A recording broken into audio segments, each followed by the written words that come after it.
So last time, remember, we had those maps and we had those genealogies, and we looked at the descendants of Noah's three sons, Shem, Japheth, and Ham. And remember, we talked first about that curse of Canaan with that unfortunate little episode with Noah and Ham, and we talked about the thankfully now out of fashion evil teaching that had come out of that curse of Canaan. And then we looked at the table of nations and all those maps. And then we followed Ham and Japheth for a couple of generations, three generations. But then we focused in on Shem because Shem is the important one, because Shem is the one through whom God had ordained to bring Jesus. We'll talk about that not this time, but next time. When we think about it carefully, the paternal lineage of Jesus is pretty much irrelevant, right? Yeah. Since he didn't, Mary was overshadowed by the Holy Spirit. Joseph was his stepfather, not his real dad, right? However, it is relevant because of all the prophecies that said that he would come from Judah and he would come from David, right? So that is relevant. And these genealogies may not lead all the way, but they're going to lead pretty close to Mary anyway. Right? Well, there's physical genealogies and then there's legal genealogies. Mm-hmm. That's an interesting thing, by the way, we found out when we were in Israel. Since the Babylonian captivity, not many Jews can identify what tribe they came from. Mm-hmm. And after the Holocaust in World War II, it was even worse because one of the things that the Nazis did was they destroyed the records. They destroyed the synagogues, and in the synagogues were the records of the marriages and the births and the deaths. Not many Jews can identify what tribe they came from. However, Levi has a genetic marker that is unique to Levi. Only Levites have it. So the Temple Institute knows where they're going to get their priests when they rebuild their temple. I thought that was really cool. Anyway, so we followed Shem's line, but it stopped, right, in Genesis 10 at Peleg. And it said, remember, Peleg's name means division. And it said he was called that because in his time the earth was divided. And we'll get into that in a minute. So here in Genesis 11, we're getting finally into the real heart of Genesis, where God is going through the process of choosing for himself a people set apart, the nation of Israel. And the rest of Genesis will be about that.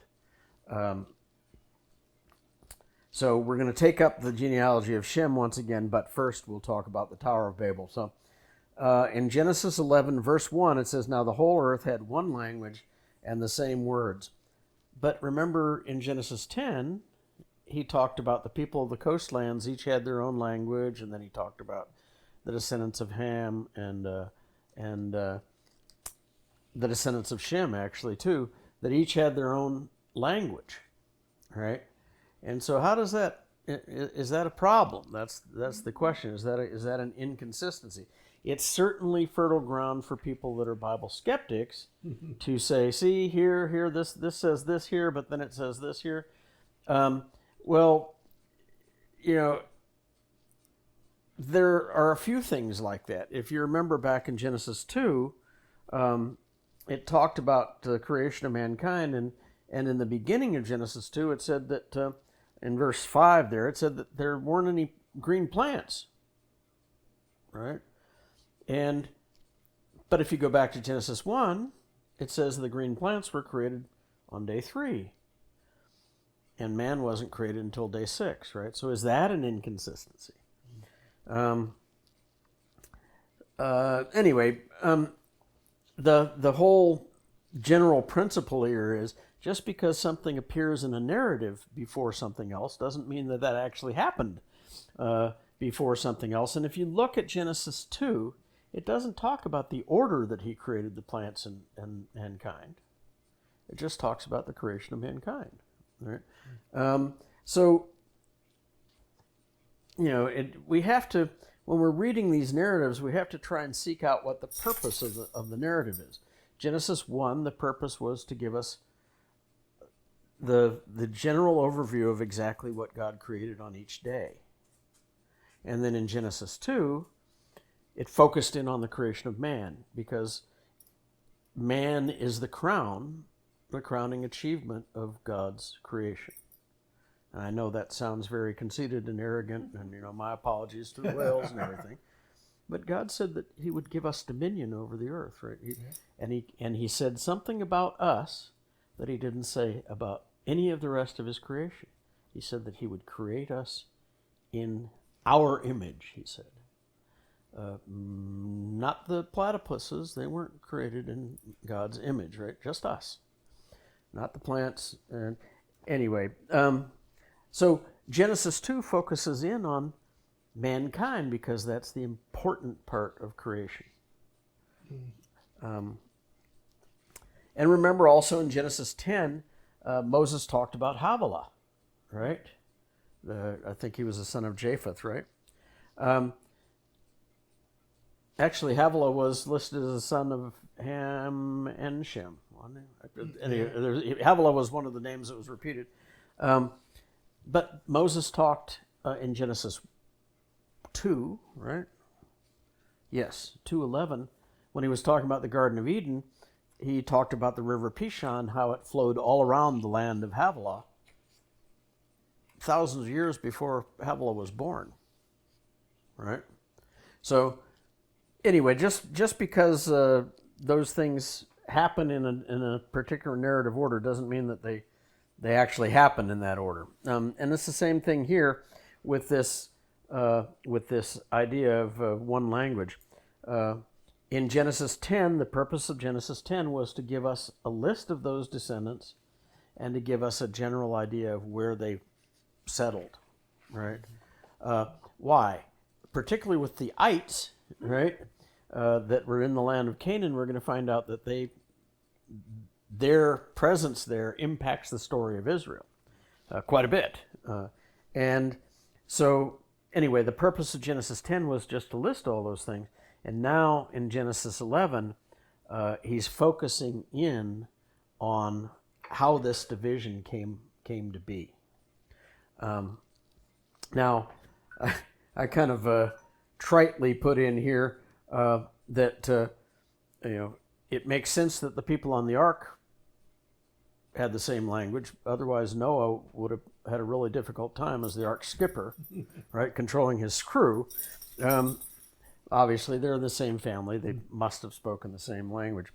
But how that division came about here in the Tower of Babel is an object lesson for us about pride, the root of all sin. Now, in the notes, I didn't actually say this, but in the notes I said that I had said that Genesis 10 lists some of the descendants. And I talked about this last week. If you want to prove to yourself that only some of the descendants are listed, go looking for a woman's name in that list. You won't find one. Well, obviously there had to have been women there, or there wouldn't have been any new generation. So we talked about this when we first started this study. All genealogies are limited in scope. They have to be. Otherwise, just writing down 8 billion names wouldn't be possible, really. And it changes all the time to the tune of about 4 new names per second. So anyway, let's see here. So anyway, the genealogies only are partial. And the important line that we're going to follow is the line of Shem. Even Genesis 10 only took it down to Peleg, because we were going to talk about the division that Peleg was named after. Let's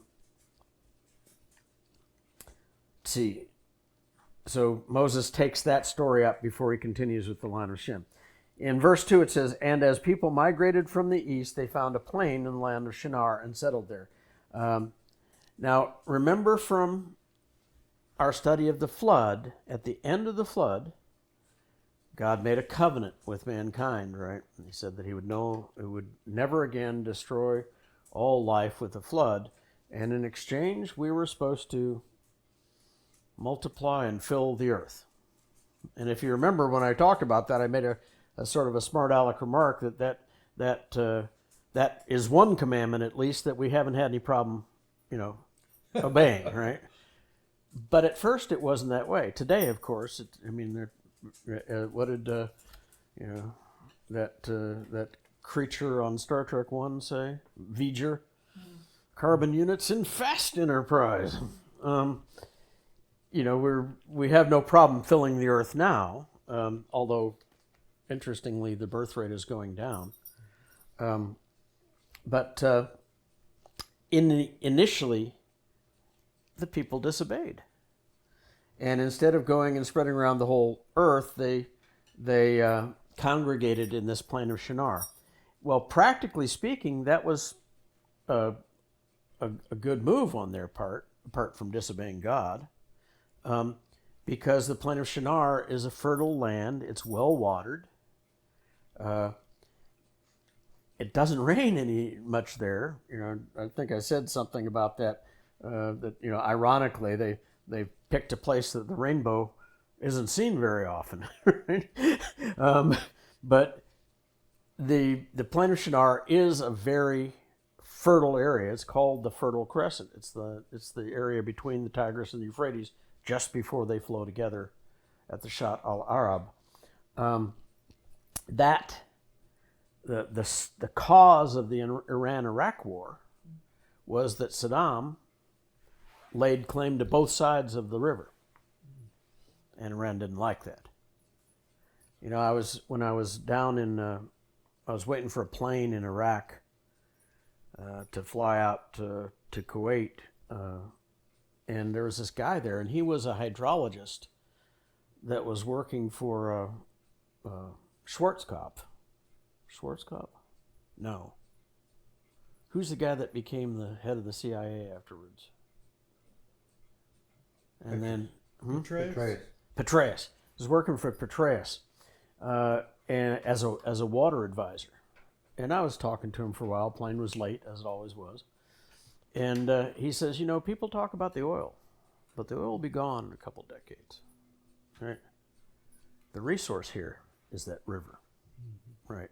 That river, or those rivers, water that entire region.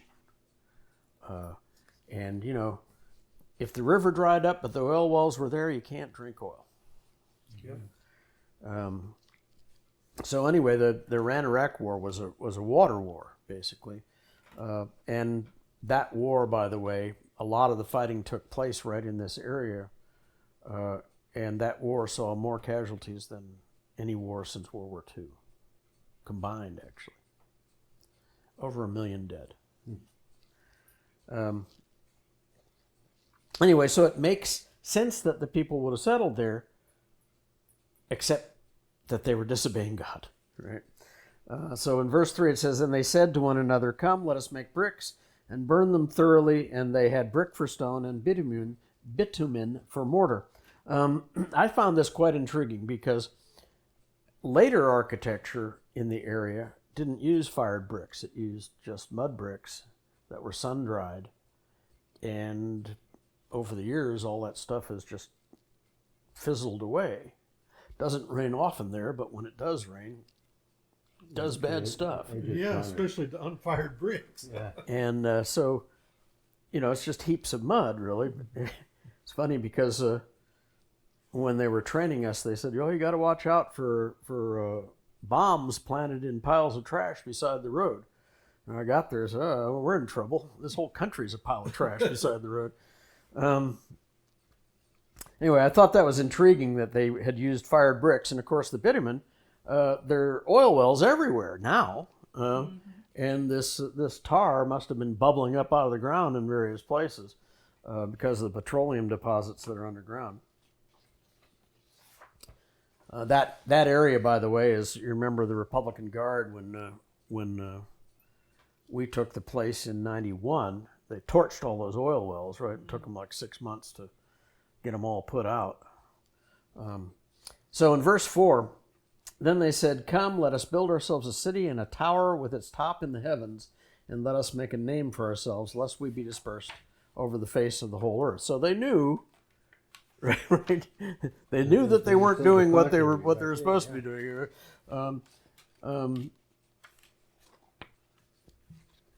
Let's see. Yeah. And then in verse 5 it says, "And the Lord came down to see the city and the tower which the children of man had built." Well, of course, God didn't have to come down. He already knew what was happening, right? And that reminded me of the story that, remember in Exodus 32, Moses had gone up on the mountain and he was up there for 40 days. And, the people came to Aaron, "Oh, where's this Moses guy? We haven't seen him in a while." And then, Aaron built him that golden calf. And I mean, good heavens, Aaron himself said, "Here is your God that brought you up out of Egypt." It's amazing that Aaron survived. Yeah, it's amazing that Aaron survived to see the period of that sentence come out of his mouth. Really. But tells you something about the patience of God. Exactly. But then, this is all happening, and Moses is up with God, and in 32:7 it says, "And the Lord said to Moses, Go down, for your people whom you brought up out of the land of Egypt have corrupted themselves." Right? Moses is the one that needed to go down and figure out what was going on. God didn't. He already knew. Sorry, she stole my yarn. So continuing in verse 6, it says, "And the Lord said, Behold, they are one people, and they have all one language. And this is only the beginning of what they'll do, and nothing that they propose to do will now be impossible for them. Come, let us go down and there confuse their language, so that they may not understand one another's speech." So the Lord dispersed them from there over the face of all the earth, and they left off building the city. Therefore its name was called Babel, which means confusion, because there the Lord confused the language of all the earth, and from there the Lord dispersed them over the face of all the earth. So why did God break up the party there on the plain of Shinar? Was it because he felt threatened? He felt his position threatened by these people's tower? Well, of course not. But he knew that if they persisted in building this tower, they would not disperse over all the earth. And so he caused them to want to disperse over all the earth by confusing the language. And he brought them back into obedience. And this just amazes me, and how he does this. God could have destroyed the tower himself, and then, like he did with Adam and Eve, he could have put cherubim there with flaming swords to make the people disperse. He could have gotten out his cosmic water cannon and blasted them out of there, right? But he didn't. Instead, he caused them to want to disperse. And I find that amazing. When I think back to the things that he has done to correct me and the way that he has done it, I'm just amazed that he has that much power in such a good harness.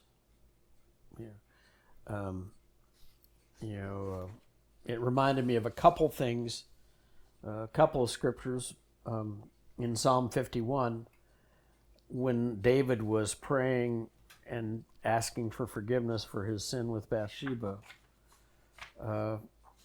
Truly contrite and truly repentant. He said, "Against you only have I sinned and done what is evil in your sight, so that you may be justified in your words and blameless in your judgment." Right? I like to say, when we get to the great white throne, there won't be any not guilty pleas. Everybody's going to know. And then Solomon, I think it was Solomon in Proverbs 3. Yeah, it was definitely Solomon. It says, my son, do not despise the Lord's discipline or be weary of his reproof, for the Lord reproves him whom he loves, as a father the son in whom he delights. Now, before we move on, wanted to, in 11:6, God says that, since everyone had a single language, there was nothing that we proposed that would be impossible for us. And that tower was just the beginning. So the question then arises, does God want us to fail in our endeavors in order to enforce our obedience? Quite the contrary. I'm reminded of Jesus' teaching in John 10, starting in verse 7. I won't read you the whole thing. The reason that I wanted to come to that passage was, the thief comes only to steal and destroy. I came that they may have life and have it abundantly. Mm-hmm. Our obedience is the best thing for us, right? It's not that God wants to be a party pooper or keep us from doing things. He knows what's best for us. You were going to say something? Just curious. A thought came to me about the changing of the languages. Mm-hmm. I'm wondering if the line down to Jesus, the Hebrews, maintained the original language. Hard to say. You know what? Well, they spoke Hebrew and it was written in Hebrew, but that was what some. Let's see, Genesis would have been written after the Exodus, right? And not all of Moses' writings were in Hebrew. Some of it was in Aramaic. Aramaic didn't exist until. Where is it? Daniel is partially written in Aramaic by Nebuchadnezzar, which is really interesting. Nebuchadnezzar writes in the first person in Daniel 4 in Aramaic. Anyway, I guess that's neither here nor there. Moses wrote it in Hebrew, obviously. I've always got this my idea of my own. Motive is everything. Kind of when you see somebody and what they're up to, the best way you can discern is to check out the motive behind it.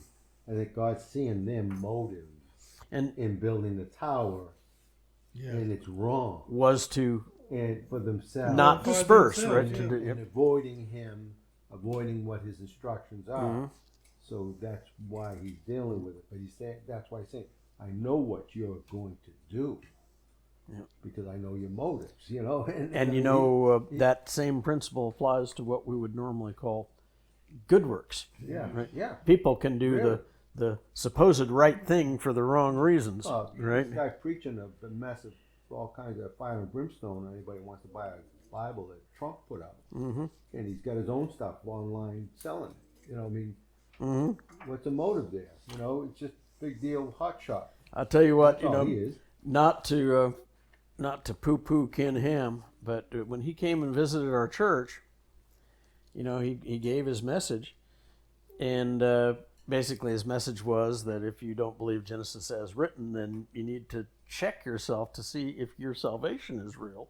Where is the dividing line between Jesus came and died for us, right, and God created man in His image, and where is it that this is just a myth over here, and this is the salvation in the blood of Jesus here? Where do you make that line?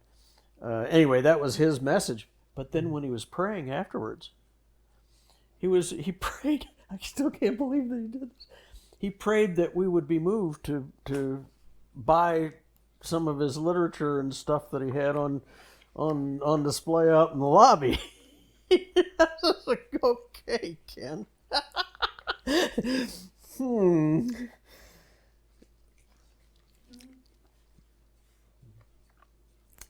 Anyway, so God confused the languages, and I may sound a little flippant, and I may even sound a little blasphemous, but all God really did was buy a We're little getting time. used to that. Yeah, all He did was really buy a little time.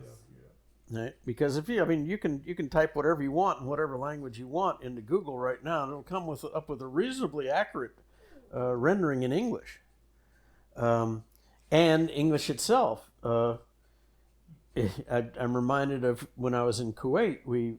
There was a church there called the Lighthouse Church, and they had various congregations. They had a Farsi congregation, and they had a Hindi congregation, and they had an Arabic congregation, obviously. But by far, the largest congregation was the English language congregation. And in there, it was such a cool place to go to church, because there were Pakistanis in there were Indonesians in there were Filipinos in there, right? Europeans, Americans, Canadians, all worshiping God together. And and the pastor was well, at the time, he was an American that had gone over there like 20 years before and founded that church. But when I went to that church the last time and went to the English language congregation, Pastor Jerry had died. And the guy that took over for him was an Iranian who had converted from Islam to Christianity. And that's a death sentence. Mm-hmm. His whole family was trying to kill him. Right? Pretty amazing. But anyway, it was just so cool. Everybody shared a common language, right? And it was English. And then that was because the British Empire spread all over the world. Before that, Alexander in the Mediterranean basin, he had a policy not just to conquer but to Hellenize the people that he'd taken over their territory, to make them want to be Greeks. Basically, that was his program. And because of that, Greek is the language that we have our New Testament in, not Latin. Right? Even though the Romans were dominating the area at the time, and they were Latin speaking, the Latin translations of the Bible didn't come until a couple 300 years later, when Constantine made Christianity legal. And then they started translating the scriptures into Latin. Anyway,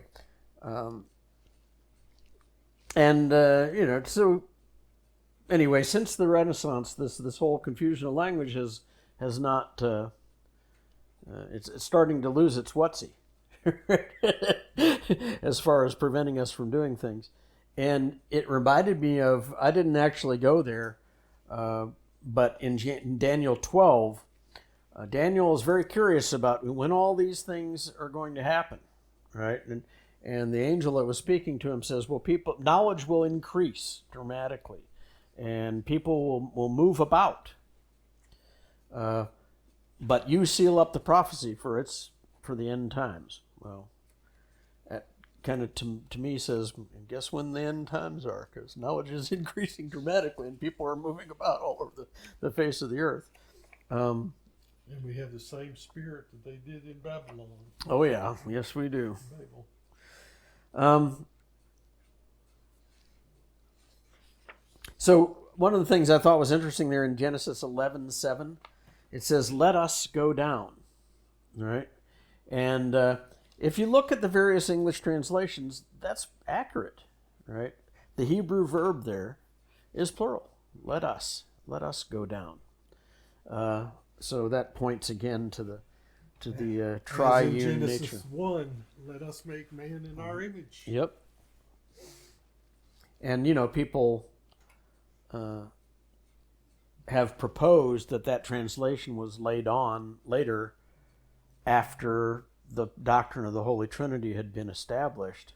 They went back and fudged the books a little bit with translation. But no, that's an accurate translation of the verb. So anyway, one of the things I want to say here, Nimrod, Noah's, what is his great-grandson, Nimrod, is traditionally saddled as the leader of this insurrection there in the plain of Shinar. Right. But this text didn't mention Nimrod at all. Right. The previous chapter talked about Nimrod and talked about him being in that area, right, as a great leader, and later on as a leader further north in the area of Nineveh. But we don't see anything about Nimrod, being the ringleader of this tower building, right? I think Nimrod may have gotten a bad rap. I can't say that for sure. He was certainly there at the time, so he's guilty by association, but he may not have been involved in leading the rebellion. Or he may have. In fact, he may have been one of the ones that led them away from Babel up to Nineveh, or led some of them when they dispersed in the rest of the area, or rest of the different directions. So back to the lineage of Shem and leading down to Abraham. Abram. After God confused the language, the people left the area of Shinar, just as God had commanded in that covenant that he made with Noah. And they became the forefathers of the various groups that we looked at in Genesis 10. So now in Genesis 11, here in the last half of Genesis 11, we return to that genealogy, and we're leaving we're leaving Japheth and Ham behind, and we're going to pick up Shem again from Peleg on down to Abram. And once again, if we look at this genealogy, it's only going to talk about one son in each generation, right? Obviously, there must have been other sons and daughters. In fact, it says that, for each generation, it says, so-and-so had other sons and daughters, right? And then after he had so-and-so, he lived another so-and-so many years, and then he died, right? Very similar pattern to what we saw in, I think it was Genesis 5? Anyway, the reason that it's only focusing on one son per generation is because that's the line that's going to lead down to, Joseph, really, to Jesus. Anyway. Well, if you take the genealogy in Luke, there's those that say that that's Mary's. That's lineage, Mary, right? Which would still be the same lineage down. Mm-hmm. Not very far. I mean, it's not going to have branched off too far anyway. No, it was David's son. I think it was David's sons or Solomon's sons or something like that. Is where the two branch off. Where they branch off. I can't remember exactly. I can't either, but there's that. If you look at that one reference, comparison of biblical genealogies, in that table there are yellow lines, and those are the places where the 5 genealogies don't match up exactly. Matthew, I think it was Matthew, was very concerned to have 14, 14, and 14. Yeah. Right? Well, there are some extra generations in there that Matthew skipped. Yep. Anyway,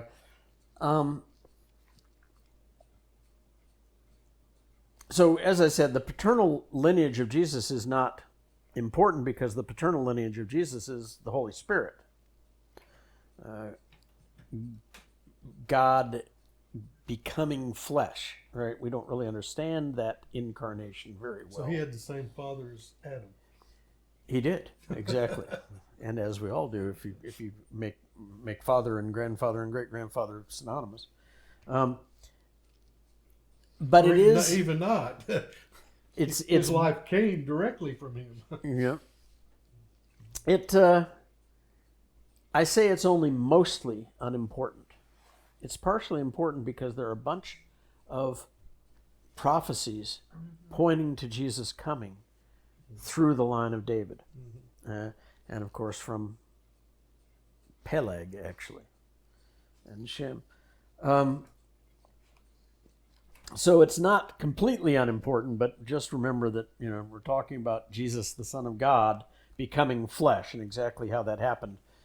If you ever run into anybody that says he can explain that to you, put your hand over your wallet and run away. because they don't.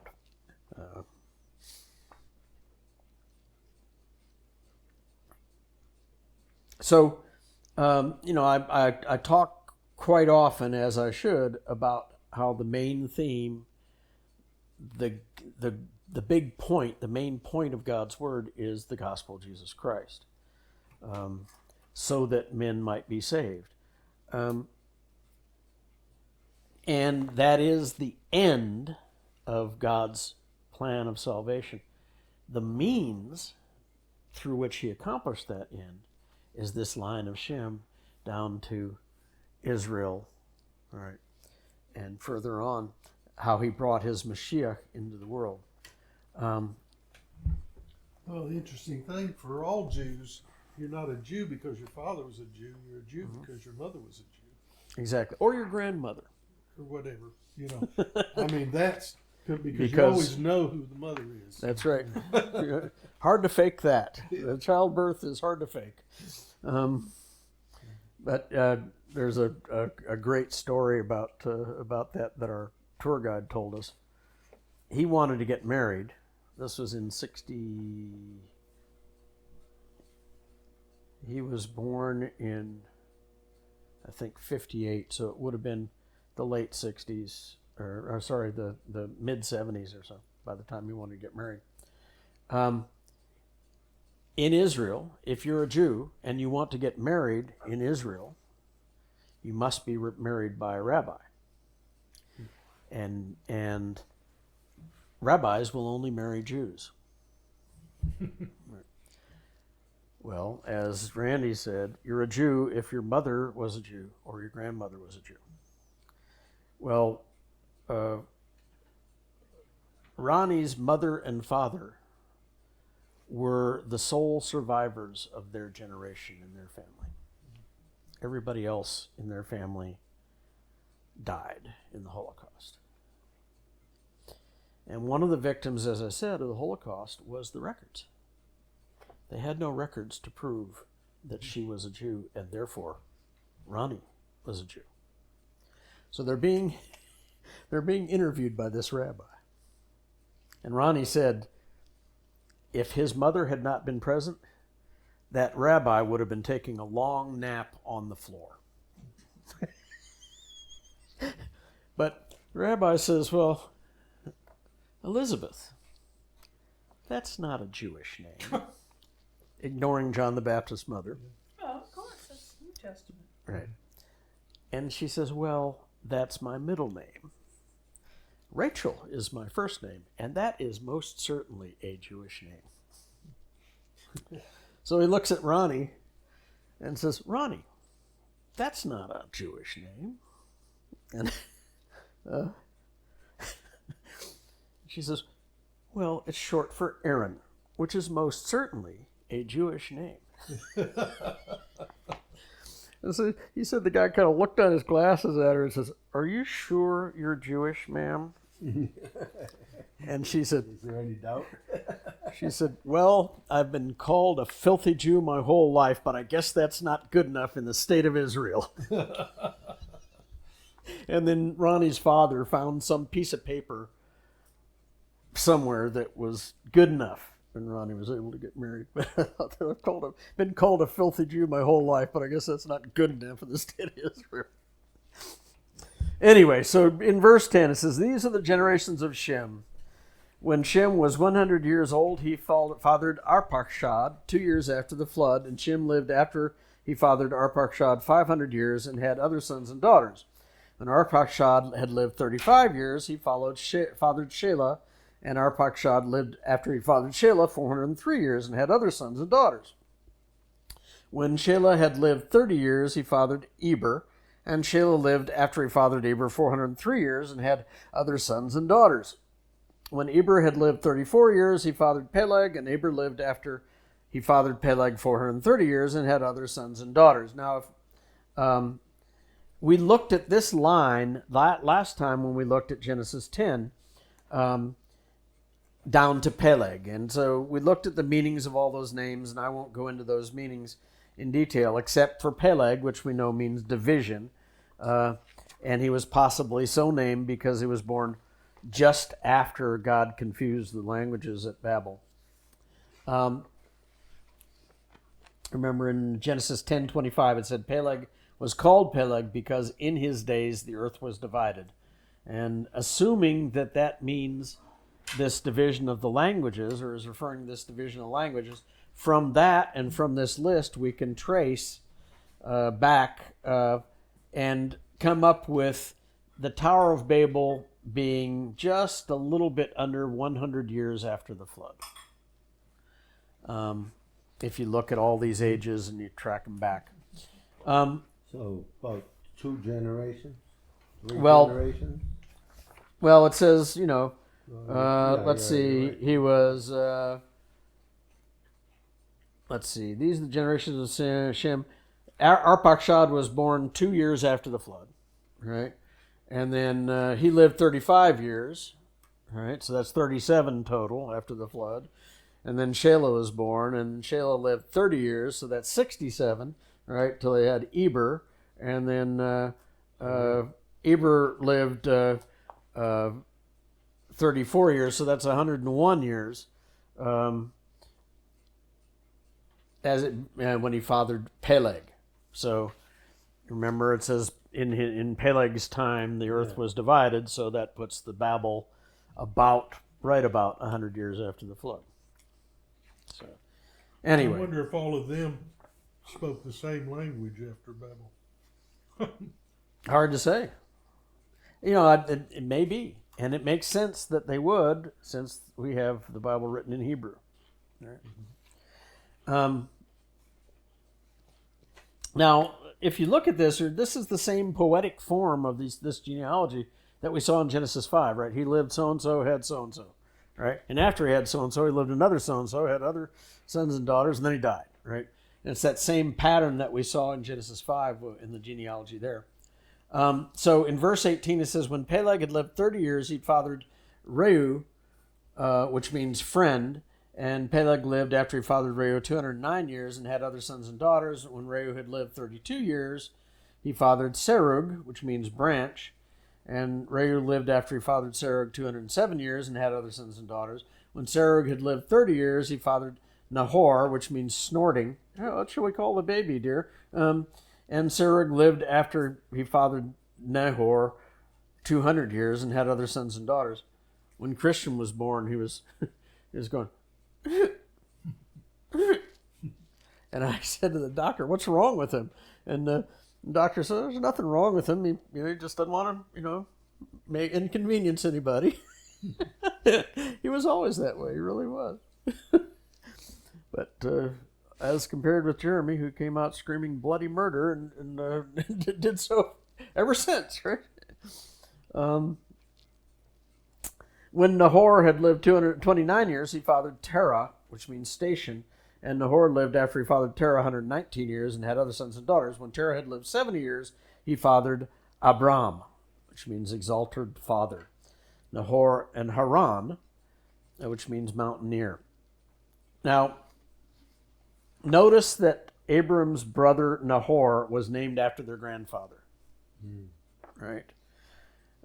That's, the reuse of these names can lead to confusion sometimes. But in this case, the only place that we find the elder Nahor mentioned is in this genealogy and in the parallel genealogies that's in 1 Chronicles 1. All of the other instances where we find that name are referring to Abram's brother, not their grandfather.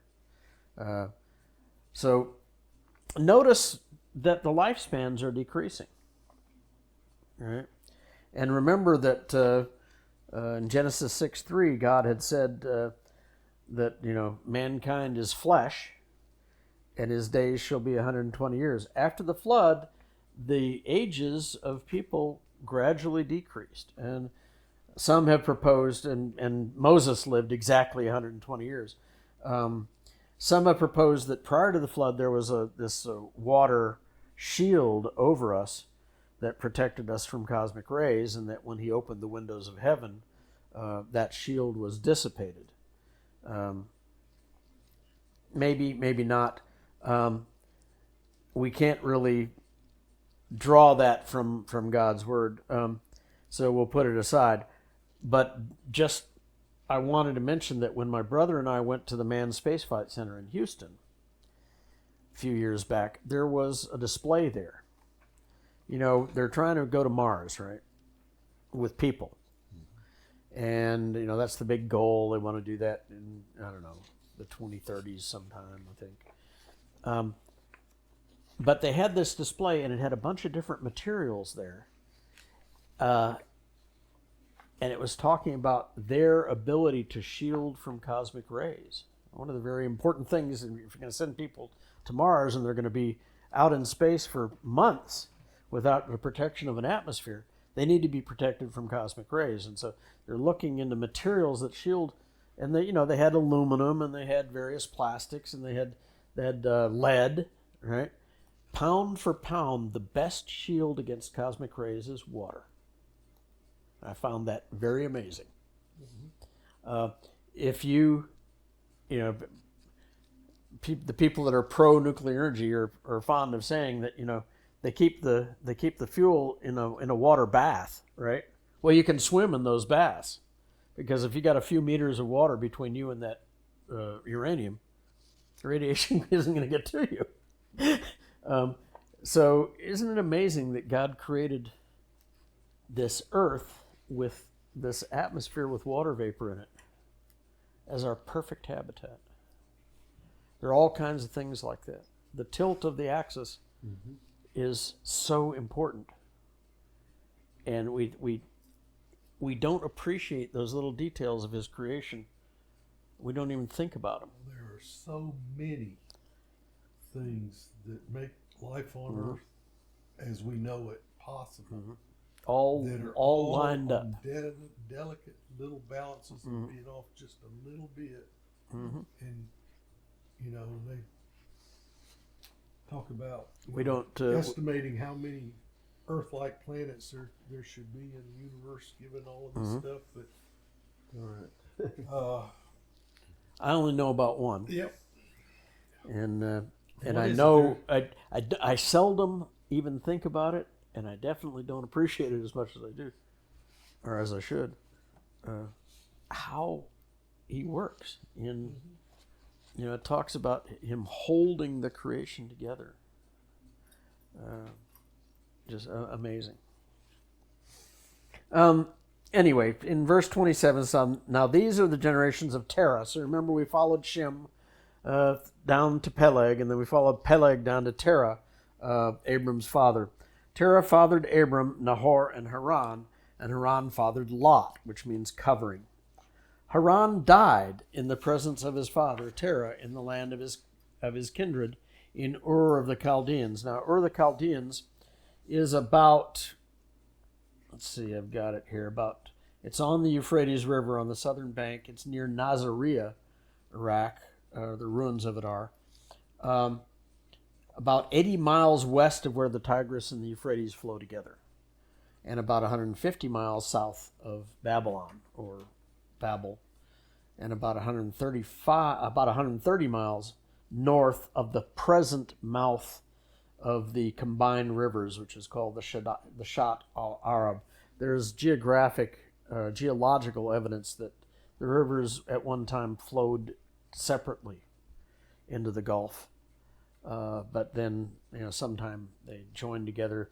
That whole area is very swampy, so it's kind of like the lower Mississippi. There's a lot of different paths that the rivers sometimes take. So in verse 29 it says, and Abram and Nahor took wives. The name of Abram's wife was Sarai, which means princess, and the name of Nahor's wife, Milcah, queen, the daughter of Haran, the father of Milcah and Iscah. Iscah means one who looks forth. Now this is very complicated. As a blended family, to say the least. This verse doesn't really give us a good handle on it. So we'll take the wives one at a time. Milcah's is the simplest. Milcah was Nahor and Abram's niece. Okay. The daughter of their brother Haran, who had died. and Milcah was Lot's sister. And she had another sister named Iscah. So we can't tell anything from this verse about Sarai's lineage. But later on, in Genesis 20, Abraham, who was formerly known as Abram, told Abimelech, the Canaanite leader, that Sarah, formerly Sarai, was his stepsister, the daughter of my father, though not the daughter of my mother. So either Abraham was lying again to justify his previous lie about Sarah being his sister, which, by the way, is not entirely inconceivable. Since he had a track record, you guys know the story of the boy who cried wolf, right? Or, if Abram wasn't lying, then Terah had at least two wives. One of them was Abram's mother, and one of them was Sarai's. But that's all we know about her, or about their mother, or her mother, I guess I should say. And then in verse 30 it says, "Now Sarai was barren, she had no child." Now, her infertility is going to play a critical role in the coming of Isaac and in the promise, the son of promise, and in the reason that it says that Abraham believed God and it was credited to him for righteousness. So we'll get to that later, but the point is that he was going to use Sarah to bring forth the line of the Messiah. But right here in this verse, it just kind of throws that out as a, oh yeah, by the way, Sarah didn't have any kids or couldn't have kids, right? So in verse 31, it says, Terah took Abram his son and Lot, the son of Haran,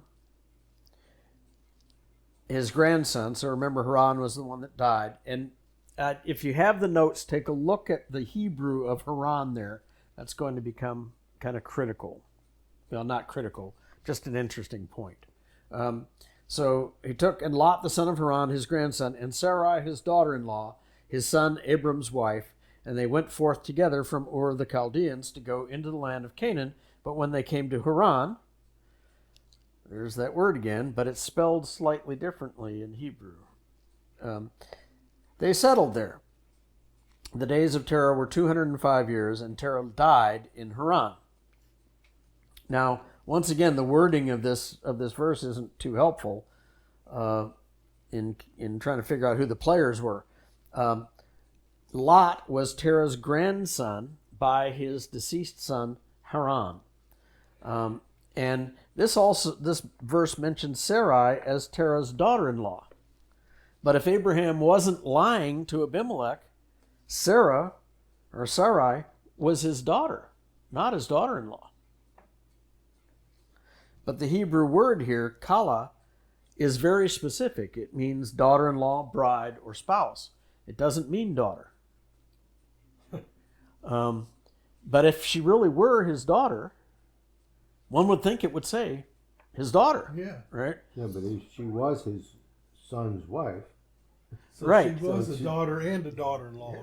So anyway, I can't really explain this. Maybe it's God's way of emphasizing that Sarah or Sarai, her role as Abram's wife, rather than her role as Terah's daughter, to minimize that. But like I said, she was both.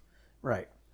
Or the other possibility is Abraham was lying to Abimelech yet again. But you'll find out that I kind of give Abram a hard time. I just said that right here. By the way, did I happen to mention that Abraham, the righteous one, was also a habitual liar? Maybe I better just drop that for now, right?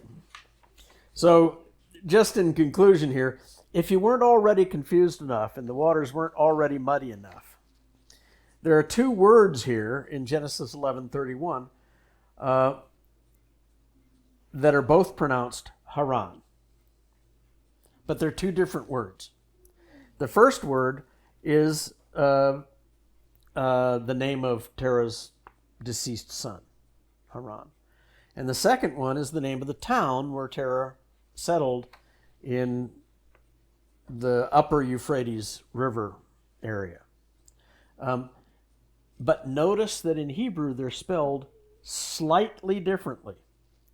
The name of the brother starts with the Hebrew letter He, and the name of the town starts with the Hebrew letter Het. They almost look exactly the same, but there's a slight difference in those letters. What's the difference? They The- look They- exactly the same. The gap, the gap on the left-hand leg of the letter. Oh, I keep forgetting the Right. Hebrews So, front to back. Yeah. but it looks Okay. like Yeah. like a pie, but Het I was has looking at the wrong letter. right. Oh, Het looks like pie, but Hey looks like pie with a break between the top and the left-hand column, right? So, and if that wasn't already confusing enough, they're both pronounced as H in English, right? That letter. So, all that said, Haran, the town, already had its name before Terah got there. Terah did not name it after his dead son, as you might, assume. And that was it. Next time we'll get to something more important, I guess. Apart from the Tower of Babel, we'll get to something more important: the call of Abram to leave Haran and to go to the land that God would show him, and Abram's obedience to that call, even though it was very risky and full of unknown factors, right? I'm not sure. I mean, I give Abram a very hard time because, he was God's chosen man, and I expect better from God's chosen men. But God's chosen men are just men in the final analysis. And I probably wouldn't have been as obedient as Abram was. Certainly not when he called me to sacrifice my son. Yeah. So anyway, that was all I had. One thing was, see, you say that as a bona fide new era Christian with the Word of God. He didn't have anything like what you have, and he still did. Yeah. Okay, so I mean, that's something. Yep. He didn't even have the book we're reading. Right. We'll talk about that in the next lesson. We'll talk about how God's speaking to man and the history of that, and men speaking to God, because there's a verse that we'll cover next time I think it's in chapter 13, where it said that it's at the very end of chapter 12, I think. It says that in that place Abram called upon the name of the Lord. And if you look at that verb that's translated called upon, it's different from just talking to somebody. It implies a plea or a supplication.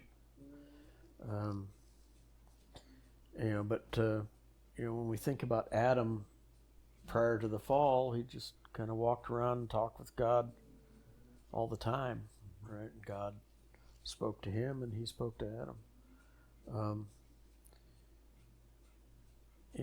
We've been talking about that in the Experiencing God, this relationship that's not dependent on the Word, the written Word.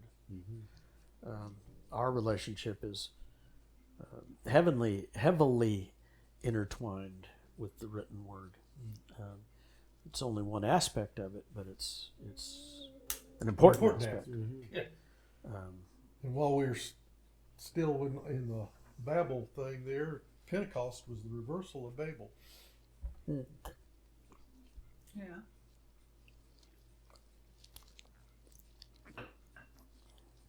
And, of course, you can't be saved unless you speak in tongues. Sorry. Hopefully my friend George won't ever watch this video. I reckon he's a Church of God guy. I don't know. I've been to a few Church of God services, and I love the worship, you know, and the preaching was good too, but this whole babbling during prayer really disturbs me. There's no sense to it. Yeah, and Paul talked about it, you know, if there's nobody there to interpret, keep your mouth shut. Yeah. I mean, he said it plainly. And he said that he spoke in tongues more than all of them. Yep. But it's essential that it. And, you know, what does it say? God is not a God of confusion. And, I don't know. That's always really bothered me. Almost as much as this whole Baptist concept of membership in a church. I became a member of a church, the church, when I confessed with my mouth Jesus is Lord and believed in my heart that God raised him from the dead. In that instant, I became a member of a church, the church. I found it interesting if you look at church history, denominations, and all that. Different denominations take on the character of the Society around in them. which they rose. Roman Catholic Empire. Mm-hmm. Southern Baptists, it's basically commerce in the United States. I mean, we're heavily influenced by how they do things in the Business. in the business world. Mm-hmm.